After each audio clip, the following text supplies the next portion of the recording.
Another early exit for C.J. Stroud from an Ohio State blowout, 52-21 over Wisconsin here to start Big Ten play at Ohio Stadium tonight. Nathan Baird from cleveland.com along with Doug Lesmerises and Stephen Means. We're grading C.J. Stroud, as due after every game. 17 of 27, 281 yards, 5 touchdowns, and his first interception, which Ryan Day took the blame for, saying he should have just run the clock out at the end of the first half instead of going for it, and C.J. throwing that first pick.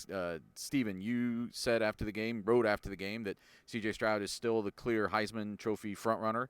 How are you grading him tonight? I'm giving him a B+. I can't give a guy A who threw a pick, even if he said he heard Day say it was his fault and then said it was my fault and broke it down the way CJ likes to break stuff down.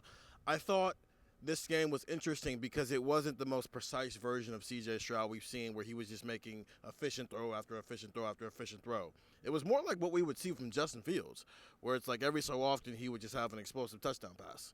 But then outside of that, it was just kind of okay at best. And so B+ because it was still a solid day and really better than some of the other quarterbacks who were in a Heisman Trophy race right now did around the country today, but not the best we've seen of C.J. Stroud. You have to grade him on his curve sometimes, and today I'm going to do that. So B+. Yeah, I said B+ as well. Same reason. I mean, Ryan Day can fall on the sword all he wants, but that wasn't a very good play by C.J. Stroud on the interception. Came on his 100th pass attempt of the year, though, so you got pretty far into this year before he threw his first pick. And they had another Keith Stovershett had another touchdown pass, but he kind of winged one on that. But we're nitpicking a little bit. He's still completing a high percentage, still being very efficient.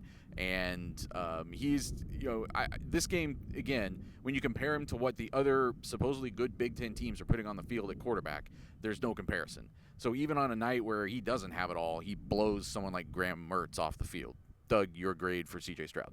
On the Mertz scale, like 140%. That's like 10 bonus questions. C.J. flipped it over on the back and was like, oh, let me do this extra credit.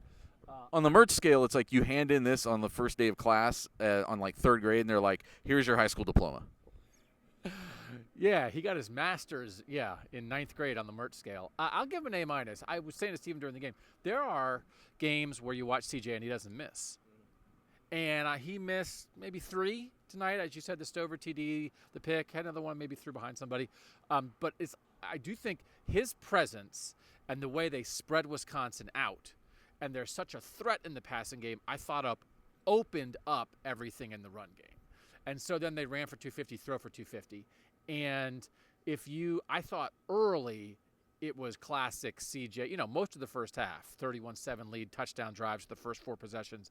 It was a classic CJ picking you apart. Like I said, it felt like Wisconsin had 7 defenders on the field instead of 11 because everybody feels impossibly open because CJ is just taking whatever he wants. So with a couple misses, I'll still give him an A- because I think being who he is and the kind of quarterback he is just put Wisconsin in a bad spot from the jump and made everything else possible.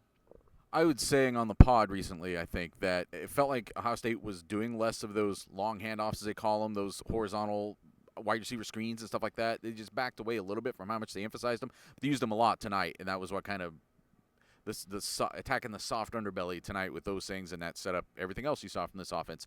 More discussion about this on the post-game pod, and get the text 614-350-3315 Intel 7 days a week from Buckeye Talk.